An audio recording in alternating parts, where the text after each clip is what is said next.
This is a very exciting episode of the podcast. Did you start already? Yeah. I'm snorting. Sorry. Yeah, it's allergy season in Arizona.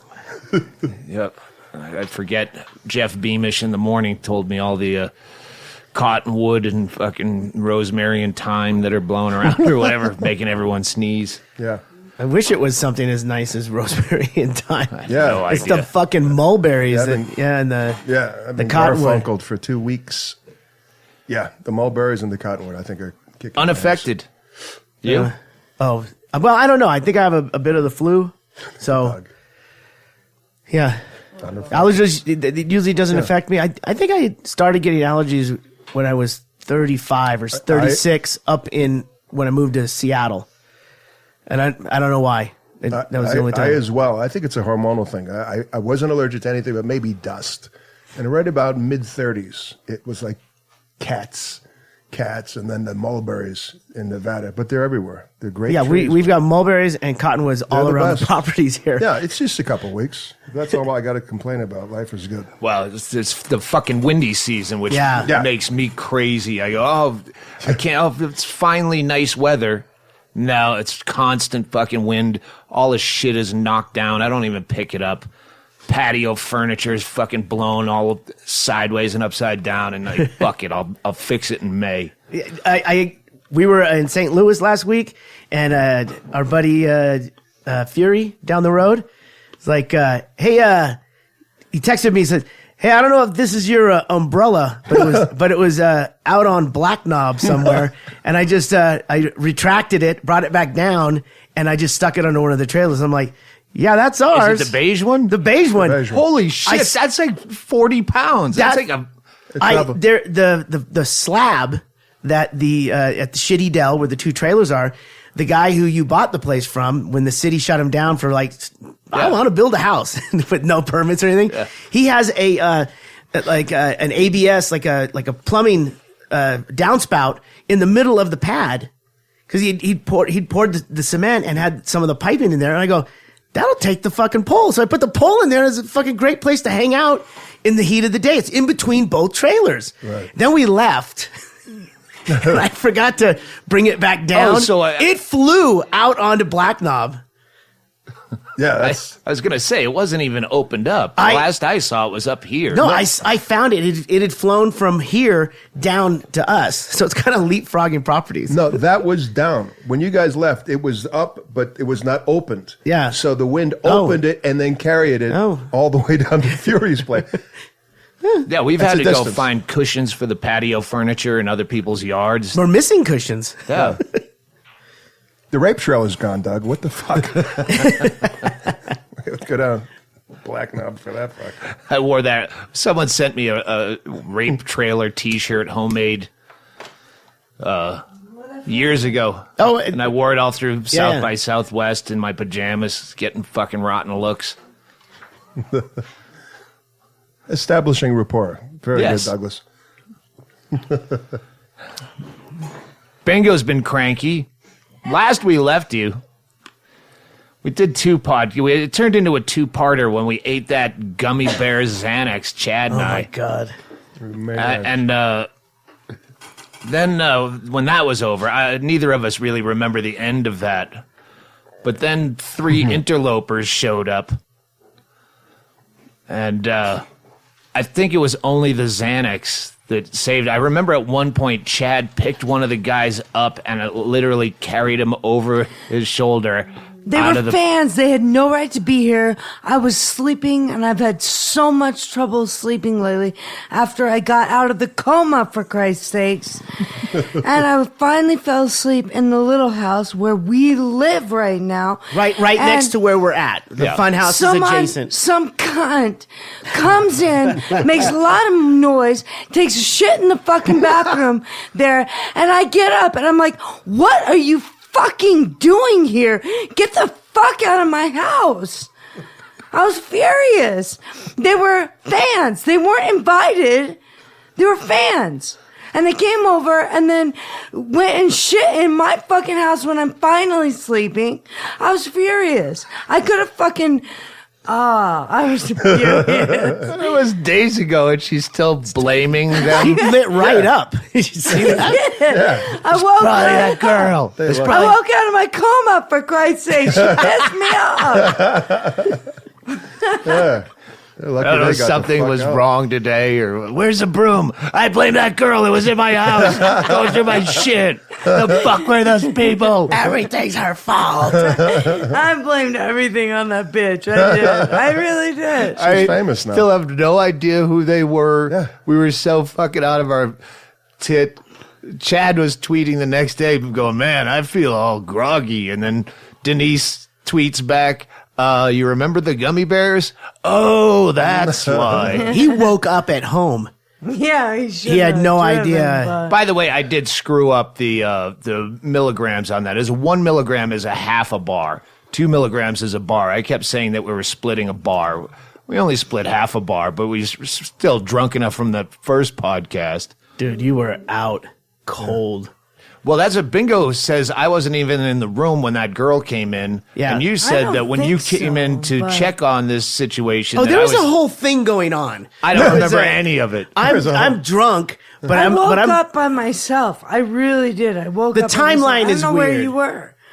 I don't know where you were at the I time. might have been right behind you, dead asleep, because I carry a mirror. I took care of business on my own. I didn't need you. you Chad I shanked didn't the fucking operation. need you. I carry a mirror in my pocket now because I should have checked if you were breathing that night. You were on your side, facing towards me, and I took like 2 hands, one on your shoulder and one on like your rib cage, and I did like that shake thing That's on a funny, bed. I check that he's living all the time when he's sleeping. I check that what he's are some of your all the tips? time. Yeah. Well, No, I'll I do tell you this what. under the nose with the finger under the nose. I blow pepper in his face. I take a big feather and tickle his feet. The Yeah, old I've done that feather too. Yeah. Nothing was working. No. Well, I forgot what I was going to say. Bingo stole the show. Welcome back, Bingo. No, waking you up. Well, no, Bingo wakes me up or checks to see if I'm awake by going, Stanhope, I've been up since 5. I'm tired of waiting for you to wake up. Wake up. Stanhope, wake up. I'm bored. Stanhope, wake up. This morning I was having such incredible fucking lucid dreams. And if I can go back to bed, I can get back to where I was in a dream. Oh, like a bookmark. Yeah. Yeah. And if it's Not with me cranking around. good, Wow. especially with over-the-counter sleeping meds, sleep aid, I have Nighthol. such a trouble sleeping that if I'm up, someone needs to entertain me. That's you. Well, You this morning need I to just say entertain stop, me. and Bingo tends to repeat herself a lot. Okay, well I'm just gonna be in the funhouse playing. I'm practicing in my new song, so I'll be in the funhouse. No, I have 2 And I got new my songs, you guitar, motherfucker. and I'm I have 2 new practicing songs. my new songs. So I'm just going to take those out. I know, I got it. I'm trying to get back to this dream. It's in a great place. And this morning it was weird where it got to the common dream where now I got to do 2 shows. I don't remember my material. And now we're running an hour late. So people are going to be waiting and the second show is going to go long. And I'm terrified. And then Bingo came back in and I go, well, this is a good time to skip out of this fucking dream because I'm terrified. And I thought, what if like you got to a place where you couldn't get out of the dream? Like tonight I go to sleep and now the show is 4 hours late and everyone's going, where were you? Well, I had to be awake for a while. Everyone's angry and someone wants a guest set. I hope you have good I don't remember my material. Oh, God. Just every night. It's a parallel universe that never changes, just like your awake time. Like, all right, hey, guess we're never going to do these shows. You ever going to work on that material? I was working on it, but Oh, my God. I've done one of those where you wake up from the dream and you're still dreaming, and then you wake up from the dream. I've done that. Those are the fucking best. They're really good because then it's like, I want the second one, not the first one. Don't take me back to the realization. Take me back to the actual fucking like candy rivers and yeah. Thank God that was just a dream feeling. You're going to fucking jail. Oh, wow. Do you have recurring ones? Like arrests, police chase, DUI, just running from the cops, getting sentenced. That's the most common theme for nightmares. Where you wake up going, oh, fuck, thank God. I found something amazing. Years ago, I used to listen to Art Bell, Coast to Coast. Everybody used to listen. God, love Art Bell. After, of course, Phil Hendry and all that. And something occurred to me. I used to I was listening to it on the radio, and I would go to sleep with the radio on. And one time I woke up, and I do a lot of lucid dreaming, my whole life I have, but a pattern occurred. I had an unbelievable, I don't remember what the dream was, but it was something that was dramatic, like where you were talking about. And as I woke up, his radio show, it influenced my dream. Just the sound of it. It's a narration. It narrates your absolutely visuals. Did. Yeah. To me, that was a trip because I studied this type of stuff, sleeping and what all these symbols. It was almost he was continuing. I'm awake and now it's the same. Whatever it was about. I was swimming. That is interesting though. I don't know if that occurs if I was in REM sleep or whatever it was, but be careful what you listen to. I remember the first time that happened to me and thinking I was a psychic. The radio or something was on. I was like 13, and I think it was the Shah of Iran or something had died, and I had a weird dream. I go, I dreamt that. Oh, well, the radio was on in your room. Fucking news on. But that is interesting. But I sleep with TV on anyway. Since I've been sleeping here, writing the book, it has it automatically goes out after 3 hours if you don't change a channel. Like downstairs in Black Knob, is 4 hours go by. Yeah, 4 hours, and it will just shut down, which is great. Which is the same thing you can do on podcasts. Because I go to sleep listening to podcasts every night, so I'm listening, and there's a feature where you can pick 15, 20. I mean, I sit down to watch a movie I want to see, and I'm out cold in 5 minutes, maybe 3. Right?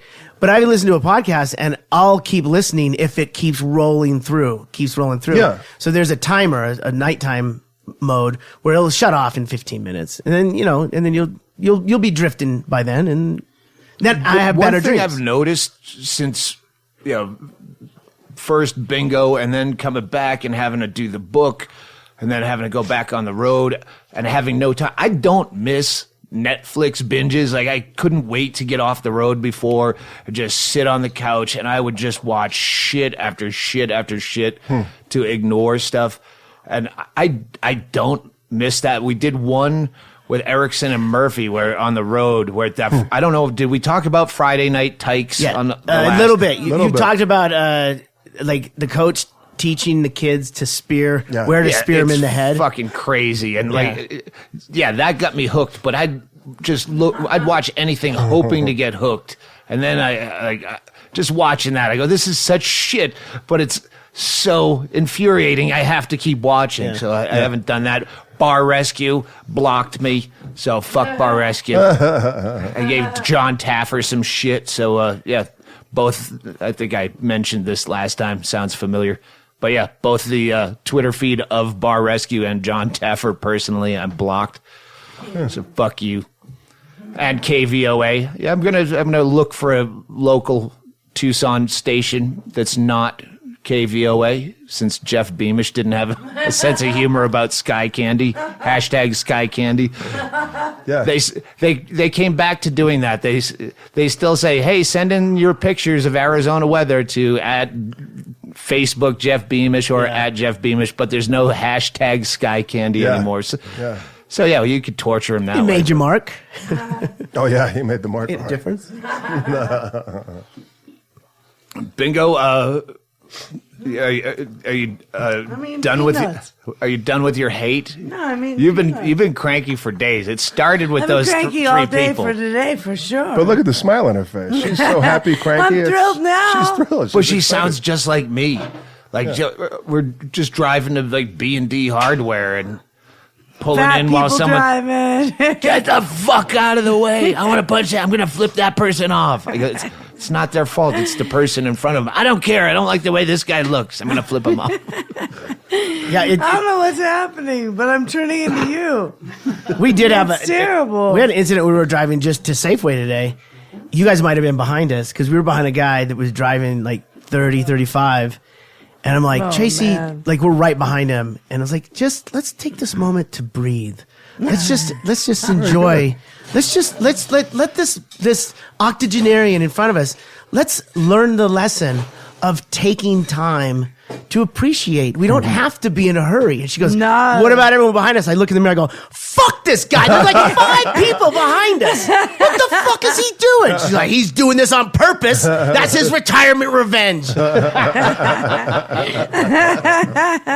So he might have been one of you back there. Yeah, it could have been. I had to wait 10 minutes to buy 2 jalapenos for 17 cents. Oh, man. Sherry's because some old haggard Mexican woman had 85 items in the 15 item or less, and I was calm and patient, and it was all because Floyd's ex-wife was behind me in line, and I just didn't want to turn around. I knew she was there, saw her coming. After Safeway called me saying my med was in, and it was the prenatals for massively losing my hair. So I wanted to pick up my By the way, prenatals. let me stop and say, because I tweeted, hey, if any woman has ever dealt with that brain trauma and hair loss, let me know, which is a shot in the dark. Yeah. And then, of course, you get everybody that has I heard, well, first of all, you're not a woman. You haven't had traumatic brain injury. My dad had chemo when he had liver cancer when he was 75. So it's different. not, I know you're trying to help, but and then they Google it. Do you think that I went to Twitter before I Googled it? I was looking for personal experience, and you can't be angry. Yeah. Well, I can. I am. I did. I was. I did. No, you fucking I already read all that on Google, and Rogaine doesn't work. If it did, Karl Malone would have hair. It's a different fucking thing, you idiot. It's a woman that's young that just happened to have traumatic brain trauma. Yeah, fuck that. But anyway, I let's tried take to this pick moment to breathe. Okay. Yeah. But anyway, I was trying to get milk duds too. I just wanted to get milk duds at the pharmacy when I picked up my medication. After I wait 10 minutes. Anything. After I wait 10 minutes to buy 17 cents worth of jalapenos on a credit card. I needed to go through the line again for 1 box of milk duds. It was so bad we actually went to Sherry's Lane. Yeah, we went through Sherry's Lane. And then when we went to the dollar store, because we were waiting on his fucking pizza from the pizza guy, I ate my 13. I could have 13 milk duds. It was 6 grams of fat. So she I looked ate at my the 13. serving size. Yeah. I counted them. I ate 13 milk duds, and then I stuck my milk dud box in a backpack at the dollar store, so someone would get a prize. Oh, a backpack like a backpack for sale at the dollar store. Yeah, on the rack. What a giver you are. Yeah, I was a giver. Man, my day's been shitty all day, but I was a giver then. I hope they find those before they buy the backpack, sit it in the trunk in the hot Arizona sun that is spilled out. Yeah. Coated with caramel. Back to school. Why are you sucking your pencil, Henry? It's tasty. Are erasers made of caramel? So, yes, bingo has been a hoot. I have. She has. She's been Anybody coming over tonight? Don't chew into the microphone. I'll put a cigarette out on you. I've left every time. I'll leave. No, don't leave. Just stop eating peanuts. I won't leave. Finish eating, then come to the mic, and then Tom, take those peanuts away. Anybody today, I was going to say, hey, this is the door. Here's the door. You can get the fuck out because it's the last night I get to spend with Doug Stanhope. So you can find the door, you motherfucker. That was going to happen. Anybody who stopped by tonight, it was going to be said. I didn't fucking care. I don't fucking care. This is the last night I get with you. Fuck them. Fuck all of them. And we got a brand new bed. Thank you, Chaille, for all your work with the cables and all the help with it. Yeah, we're getting it together here at the compound. Yeah, we are. And nobody else is going to get it together tonight. Cause fuck them. Did someone come by? Was there an incident? Well, a little half of an incident, but if anybody else comes by, they're gonna be escorted towards the door. Yeah. she's still carrying this from days before. Where I am. Yeah. Unrequited anger. Yeah. Yeah, the lady that took the dump in the FunHouse. Those 3 people, I still have no idea. I think they said they were from New Orleans, and I remember calling them billionaires sarcastically. No, they wanted to know that they had a lot of money. Well, if you have a lot of money, then you can find another place to fucking stay. Yeah, they said. I remember they said they were going to stay in their car out front. Now, fuck them. Let them stay in the car out front. I don't give a shit. It just didn't jibe with the whole billionaire, but I was so out of my mind at that point. Well, there's no amount of money they could have paid to stay at Doug Stanhope. First of all, when you're eating Xanax right, gummy bears, you're putting blind trust into the amount of Xanax that is in each part of the gummy bear. We don't even know if there was real gummy bear in there. There was definitely a chemical aftertaste. Oh, you and Chad both said that immediately. Yeah. We both thought it was bullshit They're until up. Yep. It's like the Moxie aftertaste. Yeah. Ooh, that's not Coca-Cola or root beer. That tastes like cheap. It tasted like blackout eventually. You were down for, you said 14 hours? About that. I woke up at 6 going, oh, those were bullshit. And then I tried to get out of bed and went, oh, no, this is just piss waking me up. Yeah. Xanax is good. But yeah, Bingo's been carrying that. She just wants to over and over again. I can hear her breathing experience. like furiously through her nose right now, like the dragon outfit she's wearing. Well, that's because her mouth is always full of fucking peanuts. She can't stop eating peanuts. To kick people out. I just read a story on News. There you go. She put on her dragon outfit. That's it. My kick dragon people out. onesie. Maybe you Just should get a fucking picture throw of that. people Oh, you out. definitely should. Yeah, Pose with this one. I was just because I'm leaving tomorrow, and I got to go to Boston, fly back to meet Chaille, then fly back from Tucson to start in the Southeast on that run. So I won't be back for.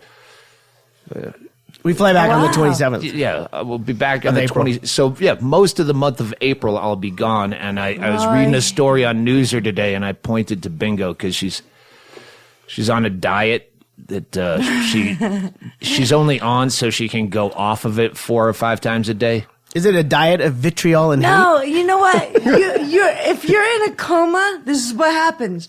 You go to sleep and you wake up 34 fat fucking pounds later and you have to go on a diet. What else are you supposed to do? It's fucking hideous. No, you woke up at 109 pounds and then put on 34 pounds.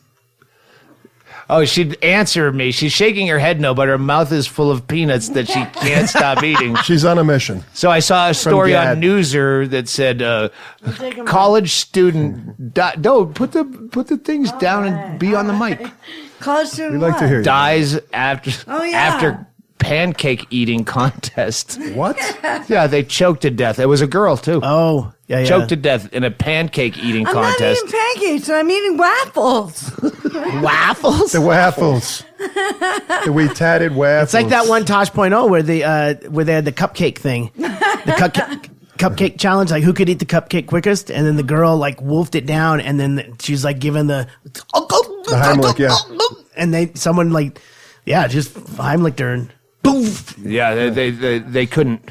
They said they failed at the Heimlich. Anyway, I pointed this story out to Bingo and said, listen, I'm going to go away for a while, and I just want this to be a warning to you. I can't always be here to save you. To save you eating waffles. I think you're safe with this fucking. You're safe with the waffles. I think. Here's waffles.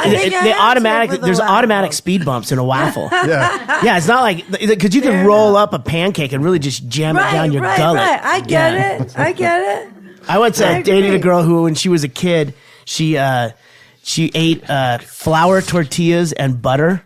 And that's that all. Me. Well, that wasn't you, Bingo. But she ate so many at a Thanksgiving, like a family thing, that she had to go to the hospital because it impacted her intestines. Holy Yeah, shit. because literally, bingo. Because a Holy flour shit. tortilla, 7 years ago. a flour tortilla is a little bit of oil and flour and water, it and she blows just up.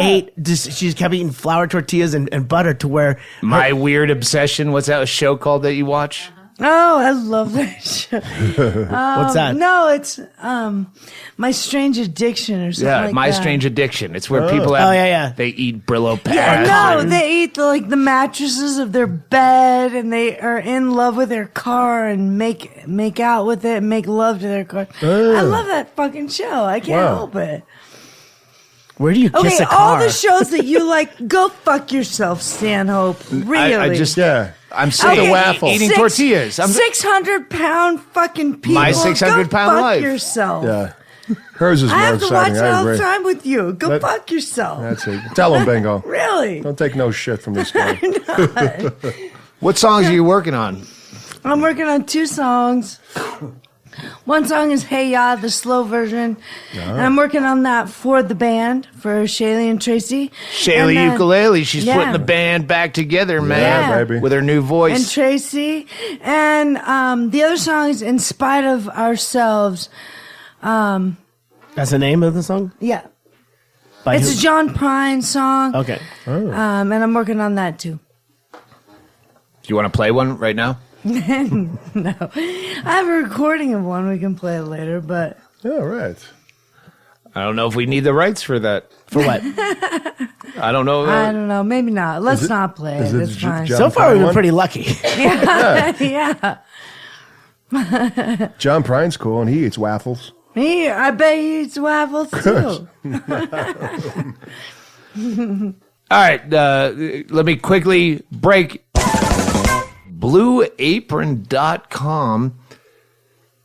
I'm going to start with Bingo because Bingo, her boy toy, My boy toy. Steve Drew. I don't think my microphone's up. Steve Drew is he's a Bisbee Hollywood superstar, good looking, but if you meet him in person, you go, "Oh wait, you're only 5'1". Like you'd watch him in the movies and go, "Ooh, he's dreamy," and then you go, "Ooh, I could carry him home under one arm and have 3 sacks of luggage under my other."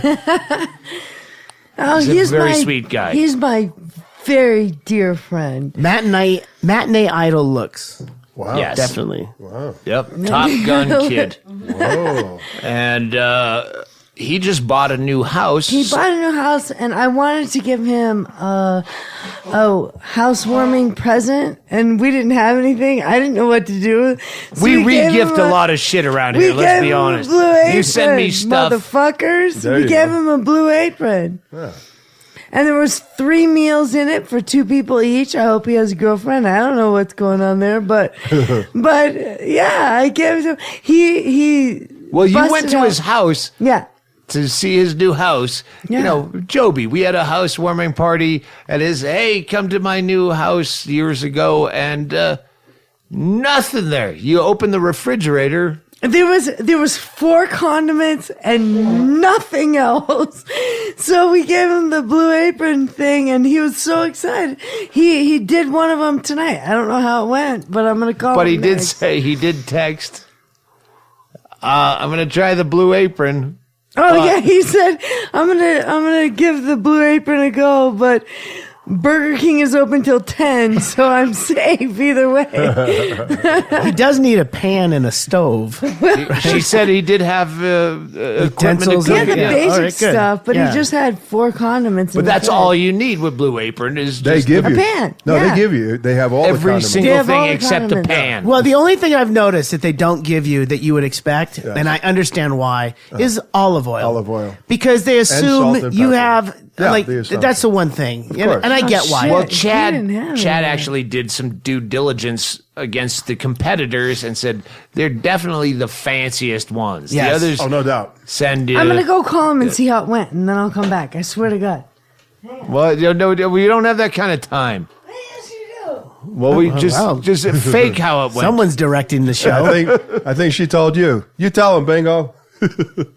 So Chad has actually experienced competitors, and he was actually impressed with how much was included. Well, for my listeners, you would buy this to impress a chick, which if you're listening to me, you probably don't have a chick.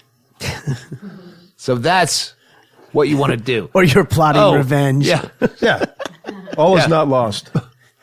BurgerKing.com sent me a cheeseburger I can microwave. Oh, well, I have BlueApron.com that I can make you. What do you got, Tom? Let's see. Is this what you've cooked one of these? Yeah, actually, I cook all of them at some point. Before Bingo started giving it all away, one box at a time? Exactly. Giving it all away. Yeah. This one, the most recent one, was it was pork and cabbage tacos, which when I looked at it, I'm like, pork and cabbage tacos? What the? Oh, fuck. They were fucking great. It has pineapple and pickled jalapeno salsa, or jalapeno salsa. And go back to the spice thing. They have every one of these Blue Aprons have these little, they're little bags. They call them knickknacks. And this one it's the spices. Anytime they have, it's called Mexican Spice Blend. I don't know what they put in that, but I could pour that on most anything, and it's fucking killer.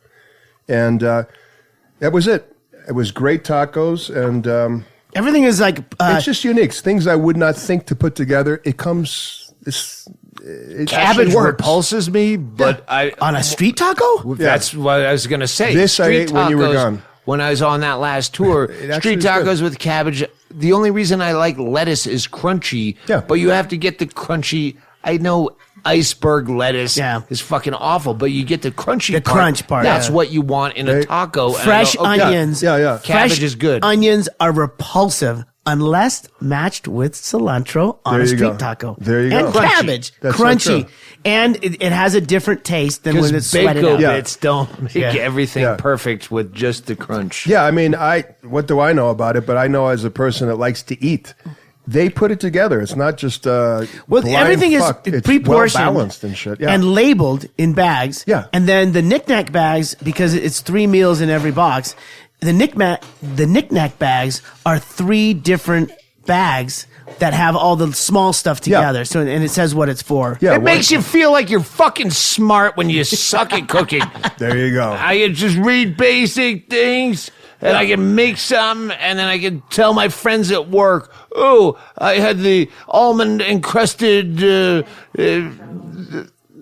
trout almondine. Thank you, Tracey. The almond-encrusted trout almondine? Yeah. It's a whatever doubleheader. it is. It makes you sound like you're fucking cool. I fly to Africa to get frequent flyer miles. I never leave the airport, but I can come back home and say, oh, I just got back from Africa. I was just trying to score some fucking Delta frequent flyer miles, but I don't tell them that. I tell them, I was just on a sojourn in Africa. Clean up on Mike 3. Bingo. What happened? Oh, fuck. That's why we don't have this on video. Baby go boo. Oh, scratch and sniff. Holy fuck. Sorry, guys. Did you have another announcement? Yeah, bring that up again. We'll vote on Doug, it. did you finish what you were Steve had extra kale. That's what I was trying to say. He had extra kale. He had kale left over, and he hates kale, but he had kale left over. The first time we got it, it came with kale, and I go, oh, this is not bad. Usually, kale repulses me because the people who talk about kale are repulsive. That's who repulses you. Yeah. He was really excited about it. He's going to try the other 2 meals, but he just had extra kale and kale that was in it. He's not a fan of kale. So he had extra kale, and he's sitting alone in a house by himself. He is alone by himself right now. Yeah. Does he know that Blue Apron will actually deliver that to him? Right to his door while he sits alone and cries? He's just waiting for it to come from us, I'm pretty sure. Wow. That train stopped. Actually, He's you can addicted now. You can actually pick the day that it arrives, and you can actually stop it at any time. Well, he There's doesn't no have commitment. olive oil, so fuck y'all. Oh, yeah. yeah. y'all. I bet he has extra olive oil. He's saving for you porn. Not a sponsor. Yeah. But I'm a fan. Yeah. Yeah. Okay, I'm going to bed. Night. All right. Love you, Bengo. BlueApron.com. Do free shipping. That's where I was going. You get your first 3 meals free, which ropes our audience in. Columbia House record and tape a penny to the thing. Come on, we're talking to the 60-year-olds tonight. Yeah, get your first 3 meals free. And if you suck at cooking and you can't read basic directions on gourmet meals, well, fuck you. We'll cancel you. You want to cancel us? We'll cancel you. Send me Twitter pictures of the BlueApron.com meal you made. If it looks like shit, I'm going to call Blue Apron myself and go, fuck you, cancel that guy. He stinks at the easiest thing in the world, and he got it free. Fuck that guy. He can't read pictures. BlueApron.com. Cooking what's their goddamn catchphrase? A better way to cook. A better way to cook. A better way to cook than the way Tom Konopka said it. Even better way than Tom said it. Way to cook. All right, we're back. Bert Kreischer, Doug Stanhope podcast, Swapcast, live at the Royale in Bisbee, May 20th. Sold out. Yep. That was quick. A lot of people traveling a long way. I've gotten some tweets, and so, yeah. It sold out. I posted it in the morning only through the not through the website, only through email. I put out a blast, and it's because I said, look, we'll do it for like 24 hours and see how it goes. It was like, it was a couple hours. I don't know why the fuck we do it. shows. Why I spend all this time and all those stacks of papers and yellow legal pads over there trying to write material. We could just go out and fuck off and do live podcasts. There you go. This would be fun. I mean, because it's like the first time I went snowboarding. I'd skied forever. And snowboarding, you go slower, but there's an amount of danger because you don't know what the fuck is happening, right? Your whole, the way you move down the mountain is different. And it's like, you don't go faster, but it's scary because you don't know what's going to happen. I have no idea how this, I mean, I talked to Shawty earlier. I don't even know how we're going to hook up the equipment. I know Bert was like down for it immediately. It's sold out as quick as we could ever want something to sell out. And yeah, now we got to put on a show, and everyone is game for whatever happens. Looking forward to it. These things, when we're podcasting, we get fucked up, but if people are paying money and going to show up and stare you in the face, you put some effort into it. Yeah. Well, but not so much that it sounds like a show. It's not hey, we worked on it. There's no rehearsal time. This is no Ziegfeld Follies. Chad, you're hard to work with. Shank, you missed another rehearsal and we have a show on. I can't be expected to deal like this. What are you talking about? Yeah. But yeah, we will put effort. Mine! Doing the Doug Stanhope and Friends. The show, the run you just did. We've done a few like that. It's just it's the same, only it's I go up first and then bring out someone rather than have 2 people in front of me. I go out first and do a chunk of time. I do the same amount of time, but it seems to no one's complained. It works great. Yeah. People pay attention to the people in front of you. The problem with so many clubs is that over the course of decades, it's don't you go leaving. I have to pee. Go pee. You go pee. You have a dragon costume on. I know it's going to take a while. All right. You're not using the urinal. But like so many clubs in nowhere towns. Yeah, I get it that Des Moines or whatever might not have a huge stock of comics to choose from. So they get an open micer to do 15 up front, and then they get a better open micer just getting his feet in the water to do 25. And then Bill Burr comes and they go, well, let's show up 40 minutes late because we don't want to have to sit through these guys. So I don't bring shitty comics. You bring headliners. Yeah, right. And it's worked out. So I do time up front, time in the middle, and then I close it out. And it's been fun. So we're doing that in Boston. We'll do as much of that as possible in the Southeast. Don't know a lot of headliners that are hanging around in Spartanburg, South Carolina. But you know what? I just got an email today from Carlos Valencia. He said, "Hey, I want to stop in on a bunch of your shows. I'm back in Charlotte now." Yeah, we'll work it out. What? That's there you go. That's our first date. That's the 10th. There you go. You never know, because when we first started doing this in August, I think it was, where we had the dive bar. Wait, August of You when? did something similar to the dive bar in Vegas. coming That's into kind that, of where it started. Yeah, we had a lot then because we made a big party out of it. Yeah.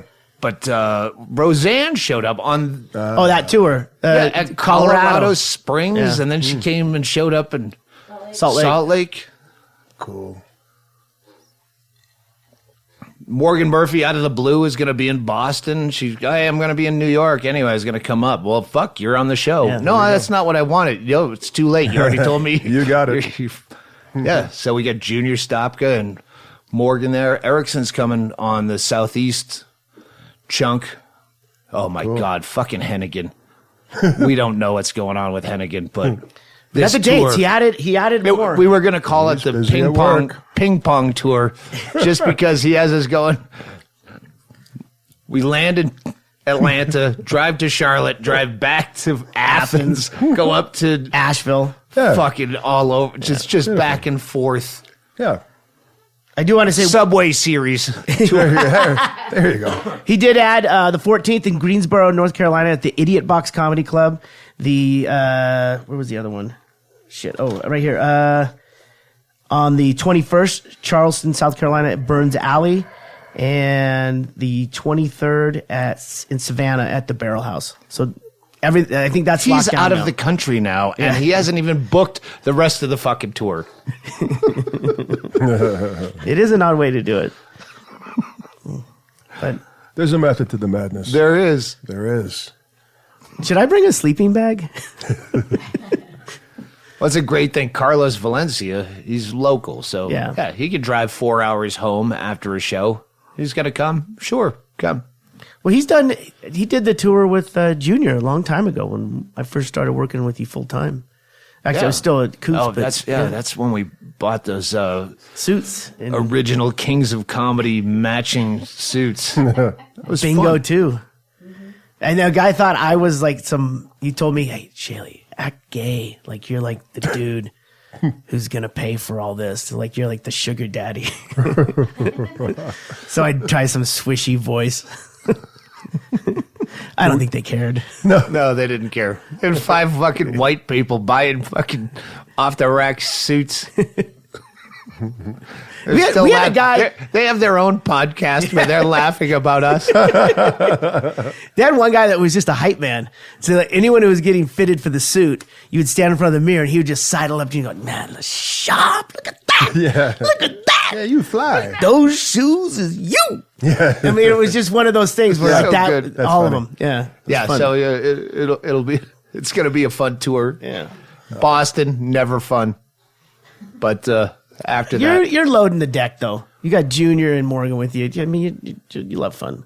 Oh yeah, no, it's just I know too many people there, Yeah. and it'll be such an in and out gig that I won't be selling merch, but I have friends I grew up with, and I'm not going to be able to hang out this time. Yeah. I usually do, even when I don't want to, even when I can't. But this time I really can't. I got to fucking get the final draft of the book done. I got to work on jokes. I hate it. So, that'll suck. I got one. Take my wife. I haven't finished it yet. Thank you, Douglas. Let's take a quick break and plug some shit that you're gonna love it. Well, you know, Let's just do them now. You know what we could because do? Let's I'm do gonna it- be honest. Mac Weldon. Oh. Listen, what I'm going to do for you, Mac Weldon, is I have to keep some kind of integrity. And you sent me the product. I haven't worn it yet because I have not showered in 8 days. Let me guess, it's bingo. No, it's Mac Weldon.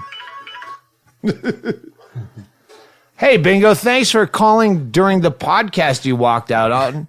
Oh, fuck you. I'm just trying to say, come into the little house and let me know how to use this fucking remote and come to bed with me. I will, as soon as I'm done work, honey.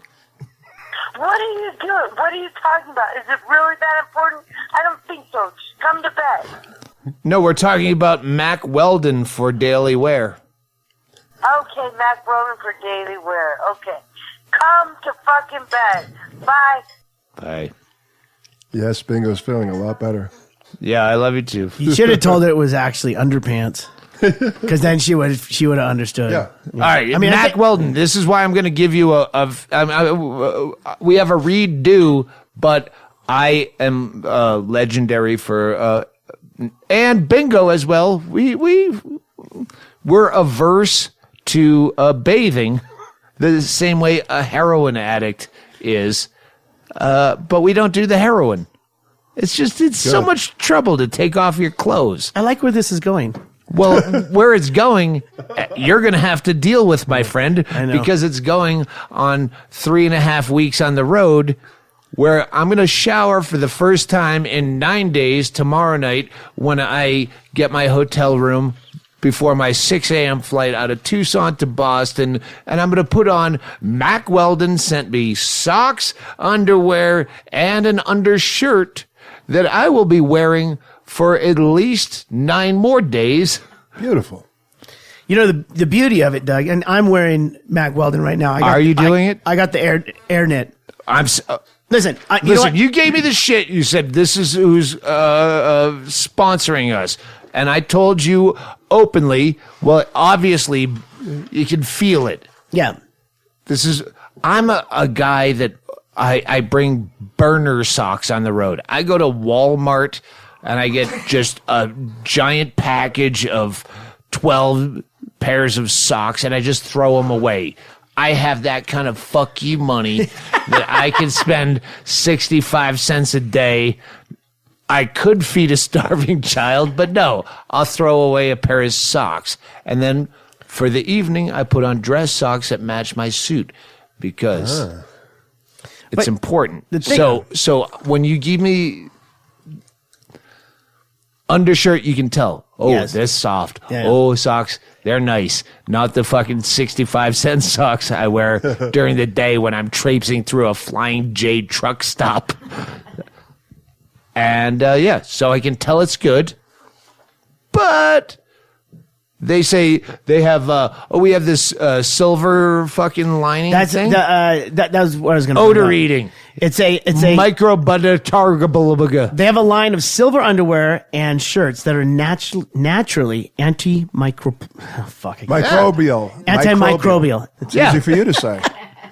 I can't say it, but you know what? I also can't smell it. And that's the whole point. It means it naturally eliminates odor. Oh, thank you. Well, we're going to put you to the test, Mac Weldon. No one is... Oh, fuck. I wish we had... What do you mean? Oh, if it's too late now. But we could get it on the road. If they can send Junior Stopka. Oh. Junior Stopka is... He'll break the silver.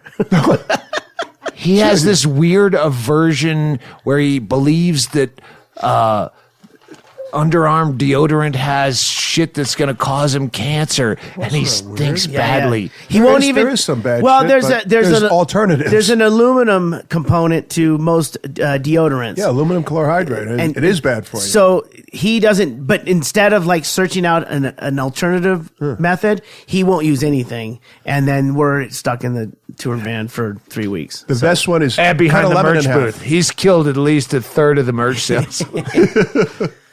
Tom, you don't have to. There's no product names associated here because he will not try it. He won't do anything. So what I'm going to do, I'm going to give you, this is the read for Mac Weldon products.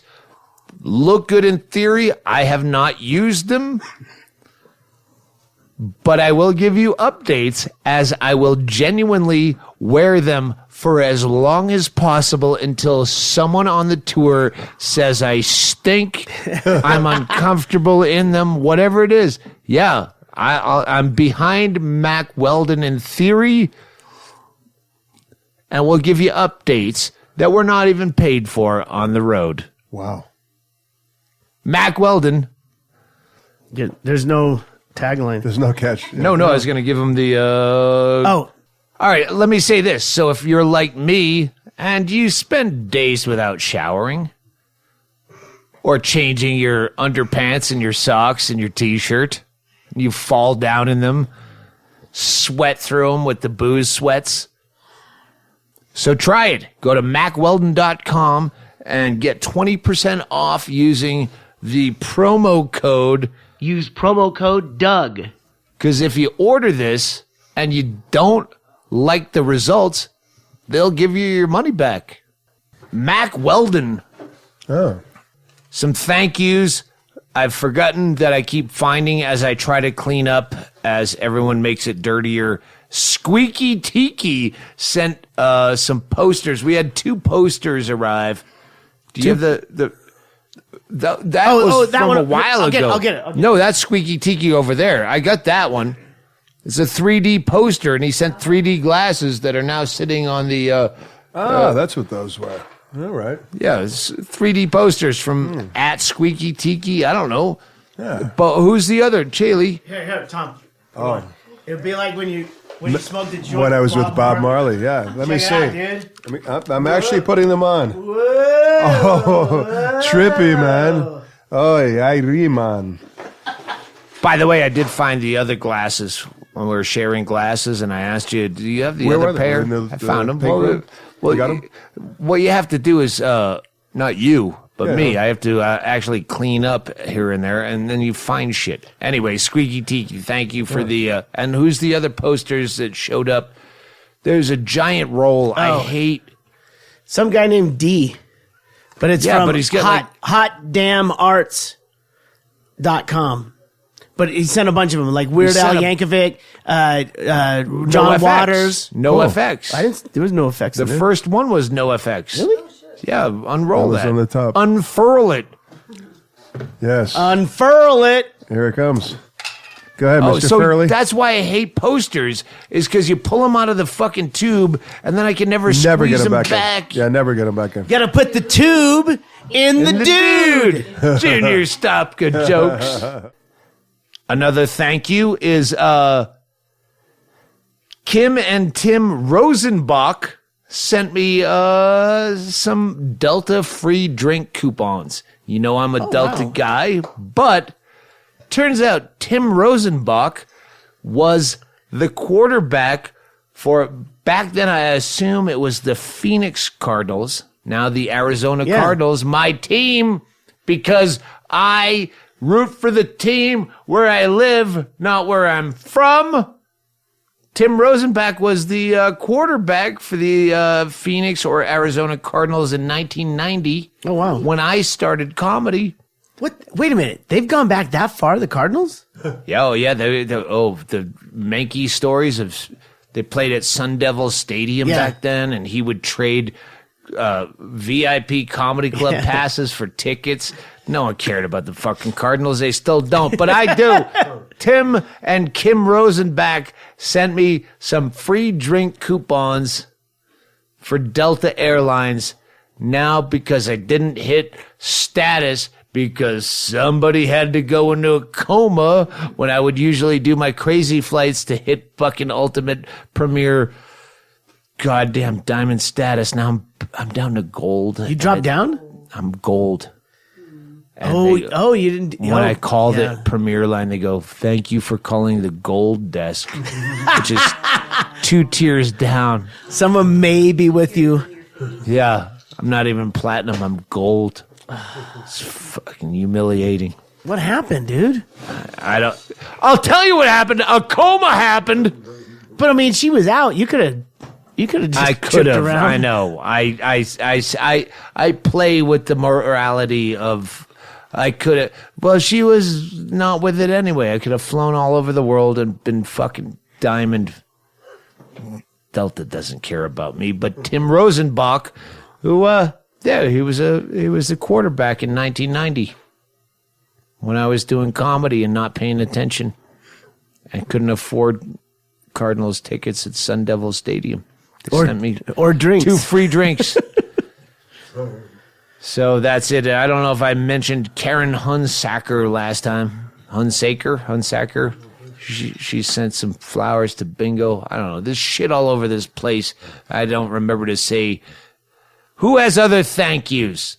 I want to thank, which I wanted to do on the last podcast, Richard Viar, V-I-A-R, Viar. He sent me the water bottle for the dogs. And that's where that came from. Bottle. I thought it was those 3 people that fucking showed up at our house. This was Richie V. Oh. Richie V, thank you. Ichabod loves it. Henry doesn't want to have any fucking thing to do with anything that's new. So I appreciate that, brother. And to Blake from Baton Rouge that left the paint and the brushes, we appreciate that. Gretchen will get those. Shawnee, her better half, was just here working on the FunHouse that he primarily built. And he's bringing them back to her as we speak. So thank you, Blake. Thank you, Richie V. You guys all look a lot better in these 3D fucking glasses. The whole FunHouse lights up. So yeah, this is a No Effects. I didn't see it. It's Bert and Ernie. No Effects. Yeah, that's great. Check it out. Yeah, and a bunch of other ones too. Street themed No Effects. Very cool. Those will be going into merch. So go buy some merch at DougStanhope.com. Those are some real nice ones. All right, what do you have for thank yous? I think that was it. I was thinking the guy who did that. Oh, and the guy who sent all the box of Bibles. I know I'm missing shit. Ozzy sent $100 to Chad Shank, and those 3 weird people that did show up. There was $140 on the bar in the morning. Yeah, that is unaccounted for. That maybe they left us. You never know. I got a shit in your toilet. Here's $1.40. I don't know. Bingo doesn't Maybe like that's what his shit goes for these days. Apparently so. She was a nice gal. I want to say that. Course. They were all nice, and they course. left a thank you note saying, "Hey, we appreciate not invite, but the welcome, letting us in, and the insults, because all we did was insult them." Yeah. On the air, or we were recording. It will probably never be released. That'll never. No. Yeah. If we never released the Marilyn Manson podcast, which I've still not listened to, 4 hours of that. I'm like toying with the idea of it being like pay-per-view. Yeah. Because it'll be the I have to listen to pay-per-view equivalent of Geraldo opening the vault. Yeah. Yes. Because if I have to listen to it again to edit it, I have to get paid.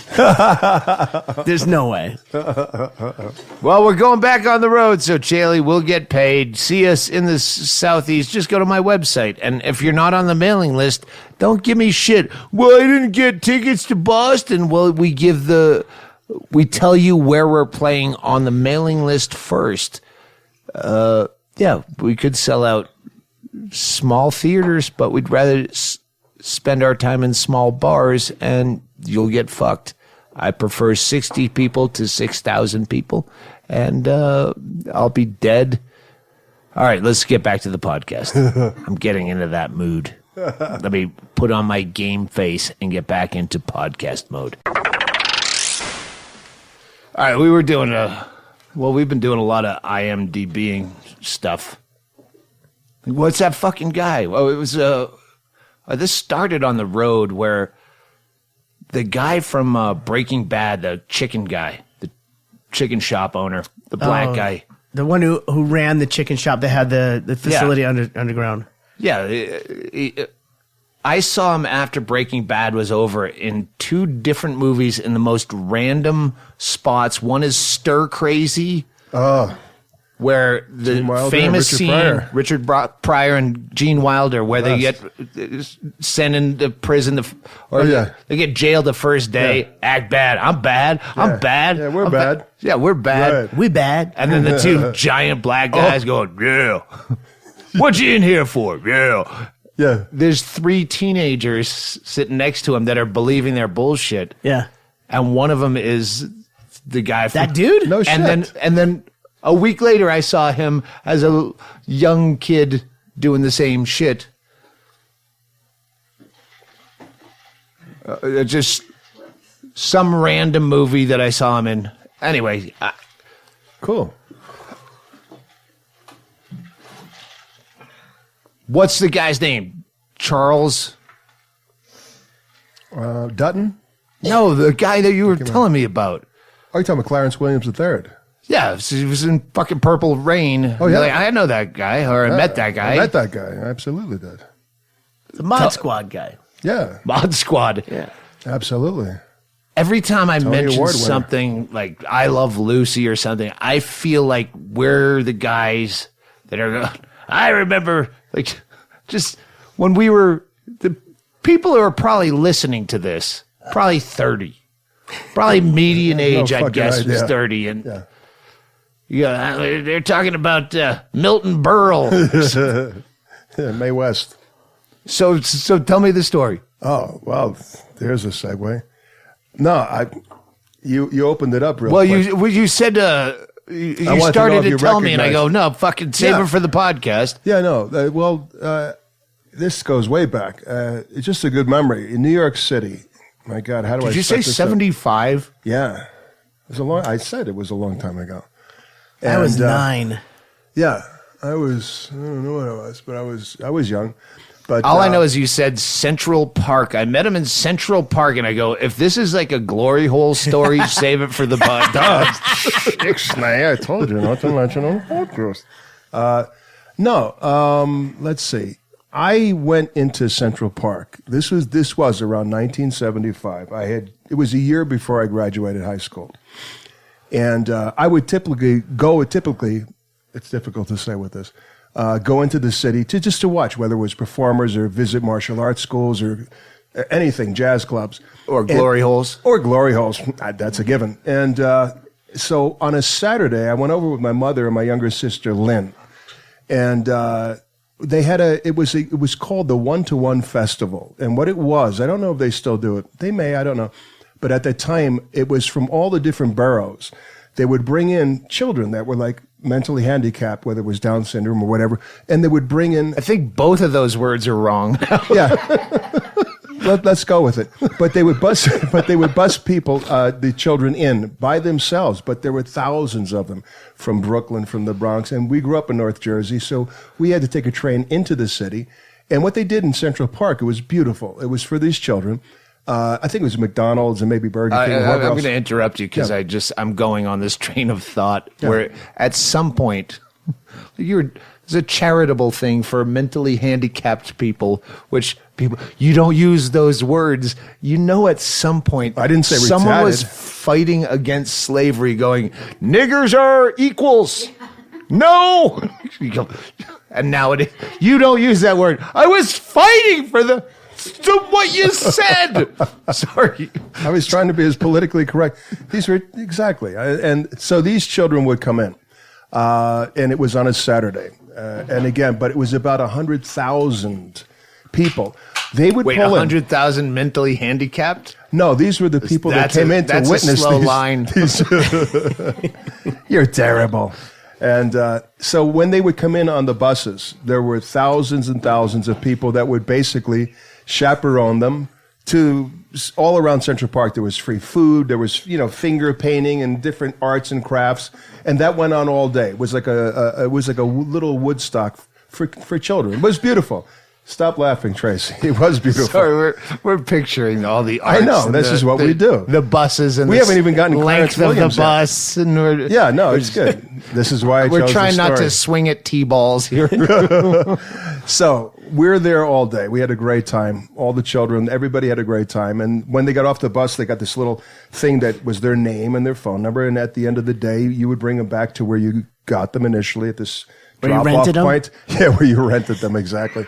And but make sure you got them back safe. So we did that. Try telling a story on the Stanhope podcast with 3 people. Sorry, no. This is what we do. The continuity. This would be an 8-hour fucking story. It's one of Tommy's short stories that became long. So Saturday, we do that. The next day, it was fantastic, a beautiful thing, and I hope they still do that. The next day, I go back into the city, and I was going back in to go visit a martial arts school. Actually, it was in Chinatown. And before I even got anywhere near there, I walked by the park. Now, it wasn't the exact same spot. They had what I now know, looking back, I actually researched it. There were thousands and thousands of people. There was some type of a concert going on Sunday. I didn't know this. I looked out. I said, oh, is there a second day to this festival with the children? It was somebody. It was a performer. So I think it was called, I wrote it down, it's called the Schaefer Music Festival. I don't know if they still do it. It was very popular back then. So now, bingo. We won't even tell you what she did. These mics are good. Ass. And, yeah, those peanuts are really good. Farted on me through her dinosaur outfit. Which Bingo farting. Fortunately, does not have to be dry cleaned. The kids from the bus. So now we're back to Sunday. Bingo, stop. So now we're back to Sunday. Bingo's wandering around farting on everybody in the podcast. It's the waffles. And she doesn't know how to Yelp or iTunes review this podcast. That's the only review I care about. So it's Sunday. Now I go back through Central Park. They obviously it was thousands of people. It was in the late afternoon. I was walking through. And I just decided I was going to walk through this sea of people. There were a lot of blankets, but there were mainly adults. There were no children. And I was like, what the hell is this? So I was walking towards this stage. And most people were all seated.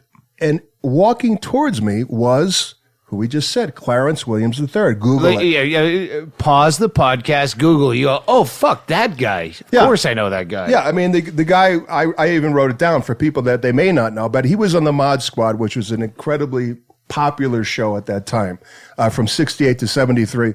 But he's a Tony Award winner. Clarence Williams III, he was an American Gangster with Denzel Washington, Half Baked, Purple Rain, Reindeer Games, endless. They just read all that when they paused the podcast. But they didn't read it that quickly. They just saw his face and went, oh, that guy, yeah. No, but hopefully some of them do. But when I saw him, this was just 2 years after the Mod Squad, 75. So he had the afro. The perfect afro. And he's a huge star. And he was a huge star, and he had the black aviator To catch up my glasses. younger fans, it's like Tom Selleck right after Magnum PI. Tom Selleck. Your younger Forgive fans. him, Clarence. Yeah. For my younger fans. But this brother, believe me, this brother was hip. This brother, people loved him. And so walking towards me, and no one was saying shit to him. I'm going towards the stage, wondering who the fuck's going to be performing that night. It's a Sunday night. I recognize it's Clarence Williams III. His character was Link on the Mod Squad. And I just pointed to him. I go, Clarence Williams III. And he stopped and he said, why, yes. And he had the big smile on his face. I said, brother, I love you on Mod Squad. He said, oh, that's very nice. I said, I wish that was still on. He said, me too. Well, what are you doing? He says he's working on a movie. Whatever the small talk was, it was what he was doing. And I'm looking for 17-year-old white boys in Central Park. What you doing? Yeah, that was bracelets you collect. Yeah, that was another movie. But he said to me, this is it. He said, are you here for the music? I remember that exactly. I said, yes. But I was just flowing with it. I had no fucking idea who or what. I was just absolutely thrilled to see somebody. It'd be like right now, you see Brad Pitt or Angela, Listen, whoever I'm the still fuck. fucking starstruck by fucking Junior Stopka. As well. Junior liked something. I was absolutely starstruck. So he said, are you here for the music? I said, yeah. He stopped what he was doing. He said, well, come with me. He turned around. We're about maybe 50 yards from the stage. And there were already people setting up instruments, and there were a lot of like bongo drums and all this stuff. I had no idea. As we walked toward the stage, there were people saying, Clarence, how you doing? Clarence. He said, is he here yet? And they said, yeah, we'll send him out. So now we go to the side of the stage. And the people were less than maybe 10 or 15 yards from the stage. We're in the open, but to the side, to the right of the stage. And Clarence just said to me, he said, hey, man, you get high. Now, I was in high school. Yeah, I'd been getting high, smoking weed for a couple of years. I smoked with my teachers. This was the Dazed and Confused, right? That time. I said, yeah.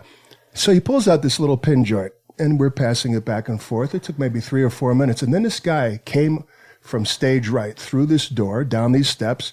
He had dreadlocks. He had black vest, jeans on, big smile. And he's like, hey, Clarence, how you doing? He comes up. He hugs Clarence. I didn't even tell Clarence my name. He said, this is my friend. I said, Tom. And he hugged me. And then he hugged Clarence. And Clarence now went to pass him this little pin joint. He looked at him and he said, Clarence, please. He just threw it over his shoulder. And he opened up his vest. This is true, honest to God. He pulled out not a big spliff, but like a tampon size. The big fucking Cheech and Chong. Hey, there you go. It was a big bamboo. Way to paint it. Yeah. I can't wait to put that in my mouth. What Cheech and Chong were smoking before the prop giant joint came up. There you go. That was that. I thought you were going to say watches when he opened up his vest. Yeah. Yo, check it out, man. I got the watches. Check it out. We got the Rolex. Yeah. So now he said, Clarence. yeah, you're all fucking busted. But he said, Clarence, he joked, threw it away, and he lit this fucking big fucking joint up. But now he's inhaling, talking, and it's just bellows. The smoke was everywhere, billowing. And we're just laughing. He handed it to me. I took a hit, handed it to Clarence. And we went around maybe 2 or 3 times. And then he just was looking around. Now the sun's going down. There's now almost maybe 50,000 people, at least. It was a huge, but I didn't know who the fuck the guy was. I truly didn't. And he's just saying, and he's looking out. The guy was so fucking nice, genuinely nice. He's saying, look. And he had a Jamaican accent. And he's, look at how nice this is, man. It should be like this every day. Look what a beautiful sunset. And we're like, yeah. He says, well, I got to go. And they're calling him, like, hey, the show's about to start. So now, prior to him leaving, I said, well, I'm going to have to leave. I got to get back to Jersey. I got to take the... He says, aren't you going to stay for my music, man? I said, well, yeah. I said, but I can't stay for the whole concert. But he said, as long as you hear some of it, it'll make me feel good. I said, absolutely. So I hugged him. He goes on stage. They're about to start. I looked at Clarence Williams III. I said, hey, brother, man, thank you so much. I walked slowly away. It ended up, it was fucking Bob Marley. If you didn't already see that all coming. Well, I heard the really shitty Jamaican accent. I tried not to. I could have not done as that. bad as my Johnny Rotten accent. No, I was trying not to do the accent heavily. Yes. But it was fucking Bob Marley. Wow. And then I got home. Not that it was a trip, because then when I finally got home, I called my friend, good friend of mine. This was the guy from... Bleep his name. A long time ago. I did. Yeah. He's the guy No that free was press. in Hoboken when we saw the mobsters that said, who the fuck put on Sinatra from podcast 162? For the... There's the callback. Oh, that was podcast number... 162. Yeah, and that was my buddy. I called him. You already said it. Yeah, well, he said it again. You can say that again. And I called him. I said, dude, you won't believe it. I was in fucking Central Park. Well, I saw Link from the Mod Squad, Clarence Williams III. And there was some fucking guy. There was some concert. He was singing. He said, what guy? He said, well, this guy, this restaurant. I said, dude, it's on the news. He said, that's Bob Marley. And the name was familiar, but it wasn't that popular at the time. Like, I remembered, I Shot the Sheriff and No Woman, No Cry. Yeah. But I really didn't know. So 3 Little Birds? Yeah, 3 Little Birds, well, Rhinestone Cowboy, all that shit. Rhinestone. I was told at Hennigan they should just call reggae music Bob Marley, because that's all you ever hear. But the rap on it is that the guy, not only was Clarence fucking great, because he played a lot of militant characters, you know, which was typical at that time. It was basically, kill white. They didn't Black play Panther. bankers back then. Yeah, and he played it beautifully as he should. He's an actor. But Marley was so fucking genuinely nice. And I see young kids, and I've watched it for 40 years, with, One Love, 20-year-olds with Bob Marley. I think to myself, it was a privilege for me to meet this guy who genuinely was a genuinely loving fucking human being. No one was looking at race, except I'm talking about it now because it's relevant. He really was a genuinely loving fucking cat. And I wonder when people wear them if they know how great that guy truly was. There is my fucking story. You smoked a joint with Bob Marley. It was his shit too. I know, but you didn't even say that. No, I did say that. You buried the lead. Yeah, no, I mean I said it went around 3 times. I definitely. No, I mean, you talked about that, but I'm saying when you're reflecting on it, it's like, oh, One Love, and then everything we felt, and no, you smoked a fucking joint with Bob Marley, dude. No, but that is huge. It was the ganja. That gets you. I smoked sacred ganja with the great Bob Marley. You lucked up and fucked up. It was because beautiful. There was how many thousands of people in that park going, Jesus, I want to smoke a joint with Bob Marley. What's that kid doing? Yeah. Who's the kid? Yeah, and we were What's he, some fucking Jewish lawyer's kid? And no, that is definitely not. I paid money for this concert. He just walks in and they sweep him up. Bill Graham's nephew gets in here. What the fuck? Graham's nephew. Bill Graham. There's a reference. Yeah, and they actually filmed it. I didn't even know. They filmed that. So if you look back at somewhere in the archives of Central Park, Marley, around 1975, I think it was called the Schaefer Concerts in the Park or Schaefer something. Yeah. If you look up, if you go on YouPorn and you look up old black on young white. Don't make me laugh. Chillin' porn. Type in Google, go to Google and type in Saturday in the Park. It'll come up. Yeah. Iriman. It was a Sunday. Yeah, it was. Didn't you follow the story? No, I did, but I want to throw everyone off the scent. Well, there's a simple story, and it's a great story. And yes, I did smoke sacred ganja with the great Bob Marley and the great Clarence Williams. There was a treat. I tell people, none of them may know who Clarence until you refer them. They're like, oh, yeah, that fucking guy. You're Tony Award winner. But it was Marley. Marley was First of all, great. Tony Award winner makes it sound like it's someone you shouldn't know because... But in New York, Tony is very relevant to New York. In New the old York. reference. I mean, we know what it means. Yeah. Not Tony. I've talked about this a million times on stage that fucking plays are irrelevant, and they still in the Tracey fucking local paper, not the Bisbee Observer with the police beat, but the not the real paper. We swap with Sierra Vista has like 40,000 people, 39.5 are military. That town wouldn't exist, but that's where you have to go for box stores. It's 25 miles away. Closest Asian market. Same newspaper. Here, it's the Bisbee Review. There, it's the Sierra Vista Herald. Same paper, but one fucking page every day. That's a daily paper. Is something from the New York Times. Yes. And it's a Broadway review. Yeah. Where they're lucky to get a children's rodeo. They have why do you, and I've called up again, hey, by the way, if I email you something shitty or tweet something shitty at you, look at the time. It's probably between 3 a.m. and 8 a.m. when I hate myself so much, I have to take it out on people. So if you sent me an email and I go, what the fuck? Fuck you, you fucking fuck. That's because I have to deflect that hatred.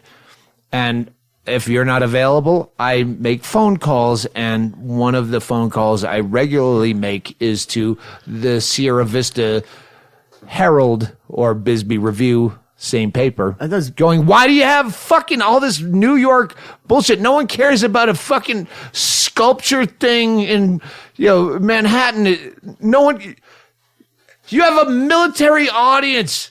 No one gives a shit about the latest play and fucking Shakespeare in the Park. You're in Sierra Vista. Some people, no, they don't. They give you that human interest thing. The people are interested in what's happening elsewhere. Well, in New York, always in New York, about things no one cares about in New York. And the one time I was bitching at you about this, it was some article about...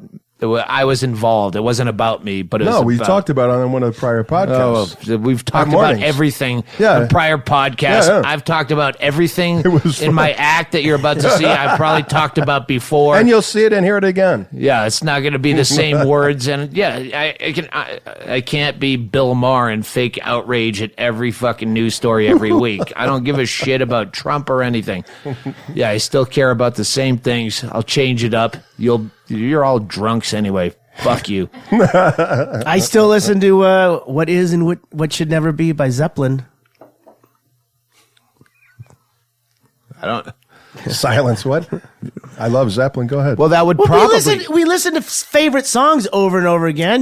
That's the point. You carry on there themes. You go. Topics and but your themes are recurring, and you bring them up. You're fresh. I mean, look at them. You pull that out of DVD, and then you start all over. Well, the problem is I've been doing it for 26 years, but in my head, everyone's heard every single thing that I've ever said. Well, no, we heard that in 96. Wasn't really fleshed out. That's what's going on in my head. Fuck. You're listening too hard, motherfucker. I know. That's why I like this whole new format. I love it. I love that it like now we have the data behind it that you're doing at least the amount that you would do if you did a straight set from the start. And the courteous aspect of actually going to a show when a fucking show starts. You don't show up when, you're starting when everyone is there to watch the show. Yeah. You don't show up 40 minutes in. I love the training that's happening here. Yeah, it's intelligent, smart. It's because you can do that because we're working Sundays through Thursdays. They're usually dark rooms, and we can do whatever the fuck we want. And I like that aspect. always said that before I quit, I'm just going to stop doing Fridays, Saturdays. I don't think we're doing Saturdays on this tour. Maybe one. No, we have 3 nights. Fucking worst. 3 nights off. It's like I stopped doing New Year's Eve at least well over a decade ago. Worst. And now we're down. Like, I want to just get the fucking people that know how to get out of a job on a Tuesday. Yeah, you're going to get fucked up. Yeah, that's what we do. Yeah, Tuesday is the big night. Thank God it's Tuesday. Thank God it's Tuesday. Let's start a fucking chain of restaurants. Yeah, TGIT. Thank God it's Tuesday. It's only open Tuesdays. Yeah. And we overpour. And then John Taffer comes in and says, you know how much money you're losing? You go, yeah, you can't take it with you. And then we punch him in his big fucking sock puppet head. I get a lot of ideas when I'm drinking and Tracey's pouring. Yeah, we only have one day that's not a Saturday off. Because we have 2 Saturdays off on this next run. And we have 1 Tuesday off, which is probably going to be filled in. Yeah. Good. But that was my theory as a running promotions and stuff at bars. If you can come into a bar and you can tell them, what's your worst day? What's your fucking worst day? And they go, Mondays. I will make your Mondays be your second worst day. You're valuable to me. I don't want you to make a Monday night be a Friday night. I want you to beat what the worst day of the week is. This last and that's tour, how you build it. That California run that we did was mostly comedy clubs, improvs, Levity Live, and Hennigan was around. And Kumamba. Hennigan, and I always enjoy the answers. He always asked the staff that who's the worst comedian. He still does that? Yes, he does, and I love it. Because I want to know. Because it's corporate comedy, so they get a lot of people. They run through a lot of celebrities. Yeah, and the guys that we used to hear... the same 3? No, it's not. But those guys aren't working as much anymore. Yeah. But the one on this tour that we heard over and over from every green room... Waitress, who is the worst comedian you had to deal with? In the green room. The biggest cocksucker, like... Because we try to be nice. And again, I have to point out Levity Live and Oxnard went far and beyond what they needed to do. And again, there's a new name, but he made the news today. Oh! With a kangaroo. Good day. So I'll just I'll leave it at that. That came up. His name came up as the new prick of having to deal with a fucking comic. The staff is your fucking lifeline. The bartender is your god. Don't ever be a fucking prick. Mike Epps. Sorry, yes. It rhymes with I don't Mike even know Epps. who he is. Yeah, he's a guy. That video is pretty disgusting. I didn't watch the video. Yeah. Joby and I were watching it, and Joby's like, I don't even know who that guy is, but what the fuck is going on here? No idea who what he does is. This have to? Is this it looked like a hip hop show? I'm glad I missed it. Yeah, and I'm like, what is this? Are you mocking a kangaroo in front of other kangaroos? Every comedy club we worked, that was like, oh wow, it used to be Eddie Griffin. Yeah, he's the new Eddie Griffin. Yeah, Eddie Griffin's evidently not out there being a prick anymore. He's got enough money. Yeah, well, which is nice when you realize you don't really need that money. Yeah. And you can stop being a fucking prick to people. It doesn't get you very far, man. I mean, you might think, well, you deserve better or whatever, but I mean, they're not doing a fucking MTV Cribs about my place. But I looked on the tour we're doing. There's of the 18, 16 shows, there's 4 that we're booked. Oh, there's another one, 5, because they changed the name of it.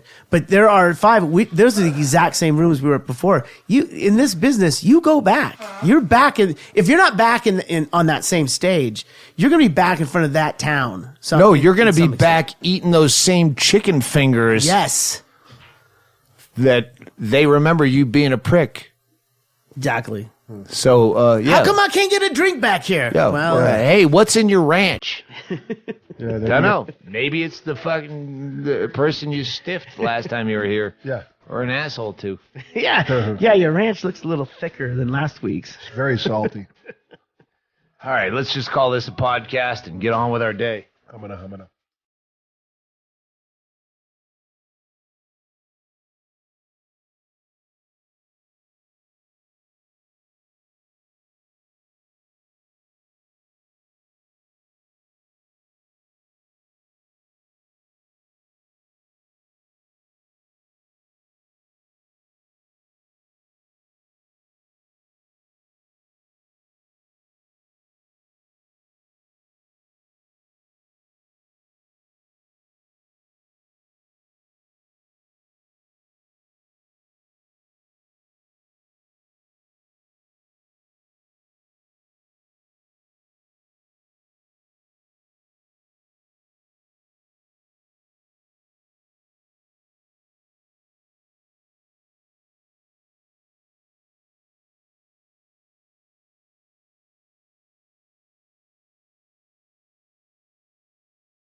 You can work with that?